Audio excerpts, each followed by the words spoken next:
মুসুর ডাল আমরা তো অনেকভাবেই খেয়ে থাকি, রান্নার তো অনেক রকম পদ্ধতি আছে। তবে আমি হাতে সময় না থাকলে মিনিটের মধ্যে কিভাবে ডাল রান্না করি, আর এটা স্বাদেও কিন্তু অতুলনীয় হবে। খুবই অল্প সময়ের ভিডিও, স্কিপ না করে ভিডিওটি দেখুন, আশা করি ভিডিওটি ভালো লাগবে। সবার প্রথমে আমি এখানে এক বাটি ডাল নিয়ে নিলাম। এই ডালটা 2-3 বার জল পাল্টে পাল্টে ধুয়ে নিতে হবে। আর এই ডালটা কিন্তু যতক্ষণ না সাদা জল বেরোবে ততক্ষণ ভালো করে কচলে কচলে ধুয়ে নিতে হবে।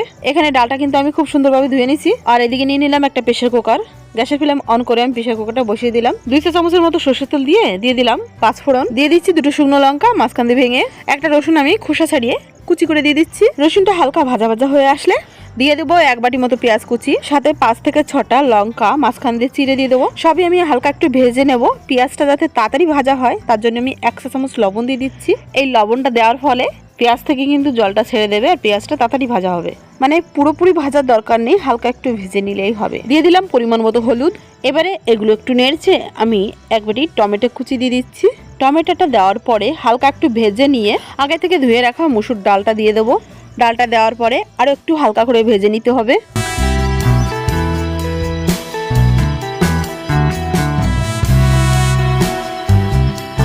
ডালটা ভেজে নেওয়ার পরে আমি এই ডালের মধ্যে দিয়ে দিচ্ছি 2 গ্লাসের পরিমাণ জল। এই জলের পরিমাণটা আপনারা ডালের গাঢ়ত্ব কেমন পছন্দ করেন সেই হিসাব মতন দিয়ে দেবেন। আমাদের সবাই মুসুর ডালটা পাতলা খেতেই বেশি পছন্দ করে, ওর জন্য জলের পরিমাণটা আমি একটু বেশি দিলাম। এবার আমি ঢাকনাটা দিয়ে 2টো সিটি মেরে নেব। 2টো সিটি মেরে দিলেই গ্যাসের ফ্লেমটা কিন্তু অফ করে দিতে হবে। এভাবেই রেখে দিতে হবে কিছুক্ষণ সময়ের জন্য, ততক্ষণে অন্য কাজ সেরে নিতে হবে।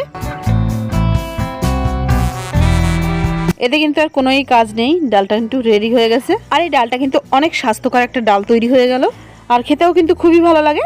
তো যখন সময় কম থাকে হাতে তখন এইভাবে ঝটপট করে মিনিটের মধ্যে ডাল কিন্তু তৈরি করে নেওয়া যাবে। ভাত বা রুটি হওয়ার আগেই কিন্তু ডালটা রেডি হয়ে গেল।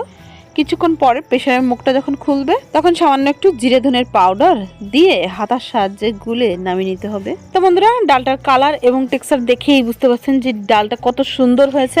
এইরকম আরো রেসিপি ভিডিও দেখার জন্য মালা রান্না বান্নাকে সাবস্ক্রাইব করতে ভুলবেন না। নিত্য নতুন ভিডিও সবার আগে দেখার জন্য বেল আইকন ঘন্টি অলে প্রেস করে রাখবেন। এতে করে আমি ভিডিও ছাড়ার সঙ্গে সঙ্গেই কিন্তু আপনি ভিডিওটি দেখতে পাবেন। তো বন্ধুরা, আমি ফিরে আসছি আরও একটা নতুন সাথে রেসিপি ভিডিও নিয়ে। ততক্ষণ সবাই খুব ভালো থাকবেন, সুস্থ থাকবেন, মালা রান্নাবান্নার সাথে সদা সর্বদা জুড়ে থাকবেন।